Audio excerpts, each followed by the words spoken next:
स्वामी Chaitanyanand Saraswati case में नया खुलासा हुआ है। पार्थ सारथी के पास 2 पासपोर्ट का खुलासा हुआ है। इन पासपोर्ट में पार्थ सारथी के पिता का नाम अलग अलग दर्ज है और इससे पासपोर्ट जारी करने की प्रक्रिया भी सवालों में आ गई है। सूत्रों के मुताबिक पासपोर्ट में फर्जीवाड़े के जरिए सुरक्षा एजेंसियों को चकमा देने की कोशिश भी सामने आ रही है। इसके बाद जांच एजेंसियों के रडार पर अब स्वामी चैतन्यानंद आ गए हैं।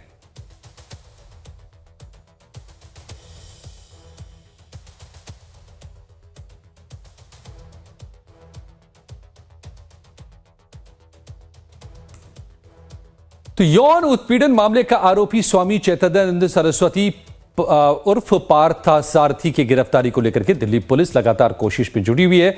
इस बीच उसकी आखिरी लोकेशन पुलिस को मिल गई है। स्वामी चैतन्यानंद की आखिरी लोकेशन उत्तर प्रदेश के आगरा जिले में मिली है।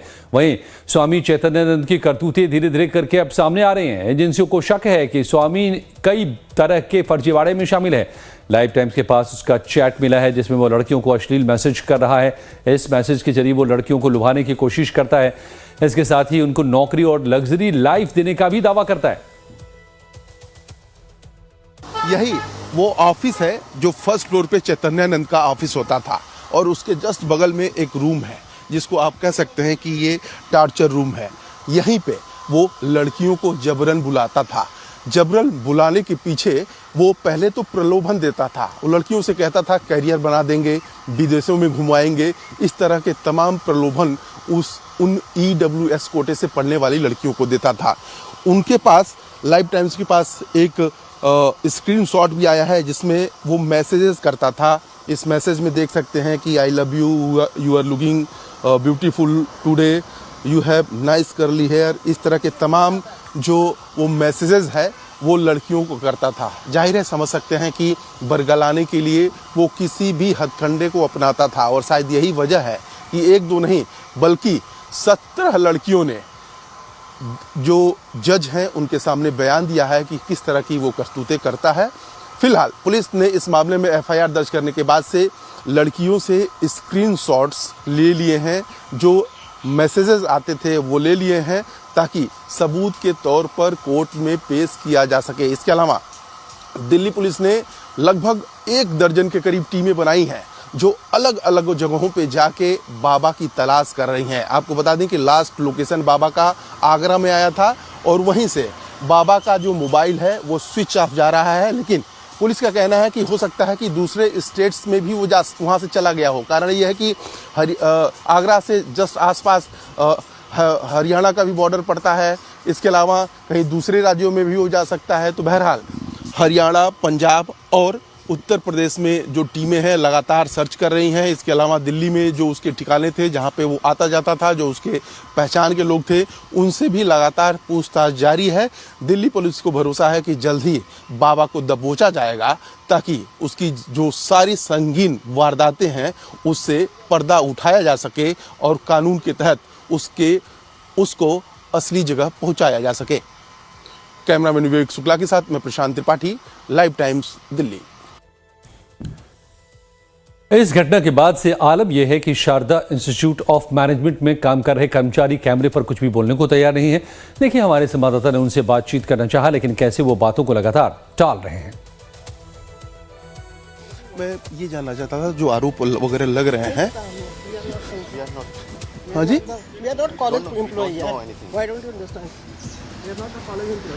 अच्छा, आप लोग वहीं से निकले हैं इसलिए पूछ रहा था। बाबा ने जो किया है मतलब उसी बारे में पूछ रहा था मैं।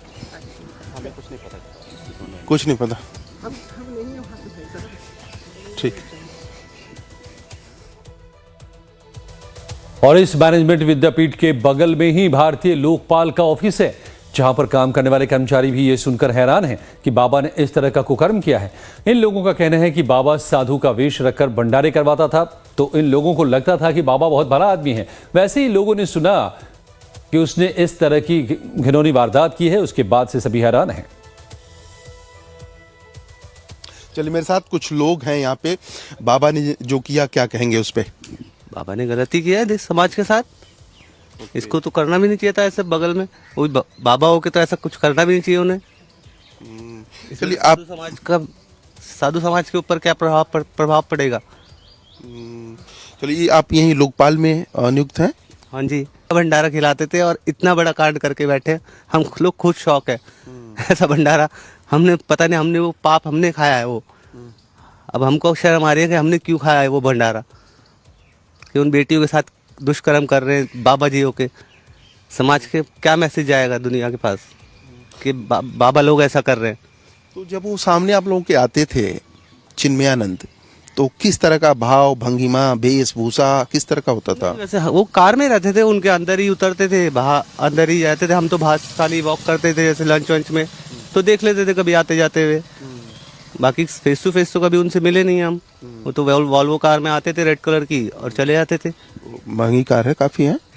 हाँ वॉल्वो महंगी है, ब्रांड है वॉल्वो, तो महंगी कार है। तो बाबा जी बस करवा देते थे और गाड़ी के अंदर बाहर नहीं आते थे, हैं? हाँ वो तो क्योंकि हमारा भी एंट्री नहीं है, हम तो अपना ऑफिस दफ्तर में ध्यान देते थे। हमें तो पता नहीं, हम तो ऐसी लंच के लिए वॉक पे आ जाते थे, लंच करने के लिए। जब पता चला हमें कल परसों कि बाबा जी तो इतना बड़ा कांड कर रहे हैं बच्चों के साथ, बेटियों के साथ।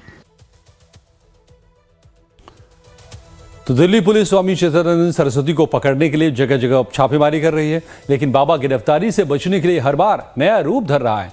शक है कि वो न मोबाइल चला रहा है, न किसी इलेक्ट्रॉनिक गैजेट का इस्तेमाल कर रहा है। बाबा के खिलाफ पुलिस ने लुकआउट नोटिस जारी कर दिया है और टीमें टेक्निकल सर्विलांस से उसकी लोकेशन खंगाल रही है।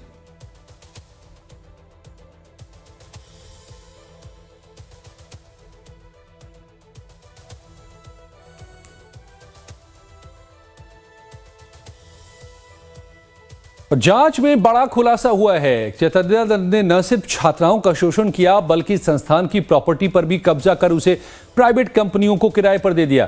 इन्हीं पैसों से उसने लग्जरी गाड़ियां खरीदी और यही नहीं, बाबा के पास अपने मोबाइल से ही इंस्टीट्यूट और हॉस्टल के सीसीटीवी कैमरों की एक्सेस थी। वो फोन में ही हॉस्टल पर नजर रखता था, यहां तक कि बाथरूम के बाहर भी कैमरे लगवा रखे थे। डीवीआर सिस्टम के साथ छेड़छाड़ की बात भी अब सामने आई है। चैतन्यानंद स्वामी भेष बदलने में माहिर है। शायद यही वजह है कि पुलिस की कई टीमें लगातार अलग अलग जगहों पे जा रही हैं, लेकिन बाबा फरार हो जा रहा है, बच के निकल जा रहा है। आपको बता दें कि बाबा का लास्ट लोकेशन आगरा में मिला था और उसके बाद पुलिस वहां पहुंची भी, लेकिन बाबा फरार हो चुका था। बाबा का जो कॉन्टैक्ट नंबर है वो लगातार स्विच ऑफ जा रहा है और पुलिस का मानना है कि हो सकता है कि बाबा ने दूसरा नंबर ले लिया हो और कुछ लोग इसका साथ भी दे रहे हों। बहरहाल इन्वेस्टिगेशन लगातार आगे बढ़ रहा है। इन्वेस्टिगेशन में और भी बहुत सारी बातें सामने आई हैं। सबसे बड़ी बात यह है कि बाबा के रूम के आसपास जो सीसीटीवी कैमरे लगे थे उसका एक्सेस बाबा खुद अपने पास रखता था। लेकिन उससे भी चौंकाने वाले तथ्य जो सामने आए हैं वो ये कि जिस हॉस्टल में EWS की 75 छात्राएं रहती थीं उसके आसपास के कैमरों का भी एक्सेस बाबा ने ले रखा था और उसका हेल्प वहीं के वार्डन करते थे। ये तमाम बातें पुलिस के इन्वेस्टिगेशन में सामने आई हैं। जाहिर है बाबा की जब धरपकड़ होगी तो ये सारे खुलासे होंगे कि कौन कौन से राजदार थे उसके और कहां कहां वो छुपा है। कैमरामैन विवेक शुक्ला के साथ मैं प्रशांत त्रिपाठी, लाइव टाइम्स, दिल्ली।